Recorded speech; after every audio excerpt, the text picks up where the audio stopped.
Every Power Apps knows who you are. The user information is already accessible in the app. In this lesson, I'm going to show you how you can obtain that information, the image, the email, the name, and the unique ID for the user. This lesson is part of a full course that you can find in the pinned comment. Let's go to the lesson. Hi there! In this lesson, we are going to focus in the user contexts in Power Apps. Understanding who is currently using your app is essential when you want to personalize the experience, control access to data, or apply any display or security logic. By the end of this lesson, you have learned how to retrieve information about the current user, such as email, full name, profile image, and the unique ID, that's the Microsoft Entra ID. So let's get started. If we look at any Office products, we can see here in the top that we have the current user information. For example, here now I'm using this profile to edit the app. It's called Capivaro, and it has a picture, a name, an email, and also a unique ID behind the scenes. And Power Apps, since it's also from Microsoft, can know exactly who is accessing the app. For that, we have the user function.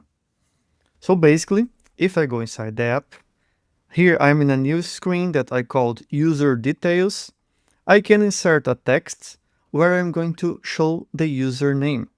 Well, here in this text, on its text property, I'm going to call the function. It's user, open and close parentheses, dot, and then we see 4 properties. We can get, for example, the full name. So this gives the full name of the user who is using the app. Let me increase the font size so we can see better. See, this is the name of this profile, is Capybara Tester. We can also get the email as we just saw. So I'm going to Ctrl+C, Ctrl+V this one, put below it, and then user, open close parentheses, dot, and then select email. And then I can see the email of this user.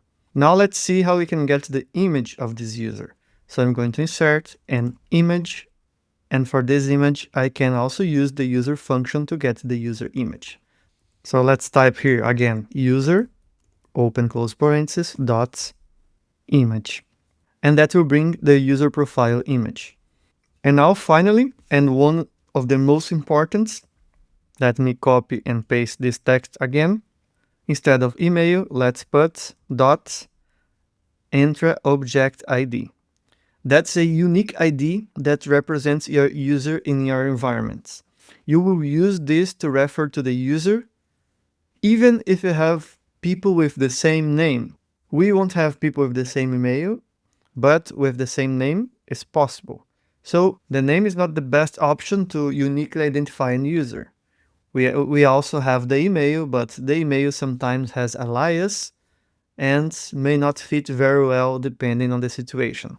But this ID is called GUID, that stands for Globally Unique Identifier, that represents the unique user. Even if in the future you delete this user and create a new user with the same name and same email, that's another person, this person will have a different ID. So it has only one per person. And this comes from the Microsoft Entra ID. That's the place in the administration side of Microsoft. That means your admins on your environment can create and manage users, and this is the unique ID. One important remark is that this user information is always associated to the user that's using the app.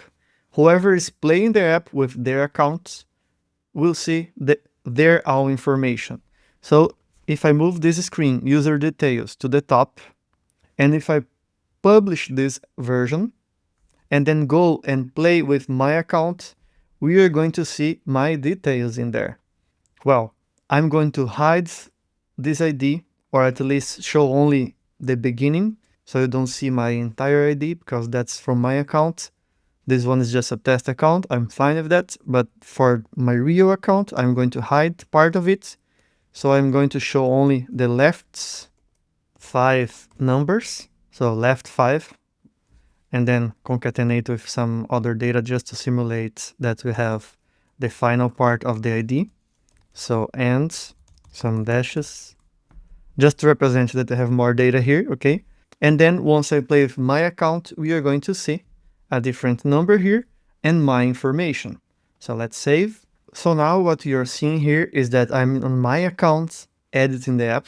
Well, I could have published and played the app with my account, would be the same, but I just open here and I'm editing with my account now, and then we can see that we are seeing my information. This is what happens when the user is playing the app.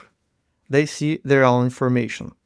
Then it means that basically we can use this information to create a welcome screen, for example, or put the user details here in the top to show who is the logged user. The user knows that he's using the app, but of course we can always show the information here, as a lot of systems do. It's just a matter of organizing things and aligning and so on, as I did now. So now I have in the top right information about the current user. And this is my ID. If you look at it, you will see that's different from the other accounts. This usually we don't need to show, is more for when you need to integrate with other systems inside Microsoft or provide the Microsoft Entra ID for that user for some reason. So I'm going to delete it. And here, of course, we could still improve, decreasing the font size a little bit, changing the font color, making the image with same width and same height, let's say 80/80, and then putting a very big border radius. I just noticed it's in Portuguese here, but well, I didn't do anything complex. And at this point, I think you can follow it. But the idea is showing the image, email, name, and Microsoft Entra ID. And that leads to a very important note. You don't need to do a login screen in Power Apps because you already know who is already logged in. Everyone has their own email, their own Power Apps license, so it means every user should have their own Office account that they will use to log in, so we already know who is using the app. And this is how we can identify who is using the app. So just to recap, in this lesson you learned how the user function works and how you can retrieve the username, email, ID, and image. In the next lesson, I will introduce you variables and show you how to store and reuse values across the app. See you in there. And you that's watching here on YouTube, thanks for watching this lesson until now. I will leave you with the next lesson, but make sure to check the pinned comment if you want the full course without interruptions, without ads, without me talking about the course all the time. If you're not interested in that and want to help me creating free content here on YouTube, please like, subscribe, and comment. See you in the next video. Bye.